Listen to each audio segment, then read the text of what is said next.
पंजाबी बोली ने ते पंजाब ने जिहड़ी सानू सब तो वड्डी शै दित्ती है वो है साडा रहन सहन।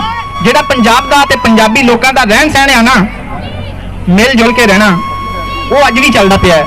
अज दे जमाने विच भी असीं सालन पका के, कोई मिठी शै पका के गवांढियां कर देना आपदा फर्ज समझीदा है। अज दे दौर विच भी जदों के बाज़ मुल्कां दे विच ओल्ड होम बने होए ने, असीं आपदे बुढ़े मां प्यो दी खिदमत नूं, आपदे भैणां भरावां दे नाल रल के काम करन नूं, उन्हां दे नाल चलण नूं आपदा फखर समझीदा है ते दिल दा सुकून समझीदा है।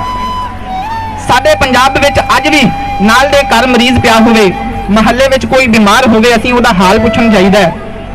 अज भी अगर पिंड विच महल्ले विच किसी दे कोई फौतगी हो जावे, जिन्हां दा फौत होया उन्हां नूं पता भी नहीं हुंदा, कबर ते आप ही मुंडे इकट्ठे होकर चले जाते हैं, महल्लेदार आप ही रोटी पका लेंदे ने ते आप ही सारा कुछ सांभ लेंदे ने। इह ने साडे पंजाब दे रंग, इह ने साडे मुल्क पाकिस्तान दे रंग।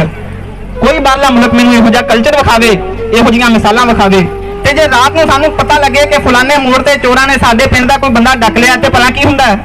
सारा पिंड उठ के भज पैंदा, कोई सोटियां लैके, डांगां लैके, पिस्तौल लैके, जिहड़ा कुछ भी उन्हां कोल हुंदा है। ये साडे पंजाब दे रंग ने, ये साडे पाकिस्तान दे रंग ने।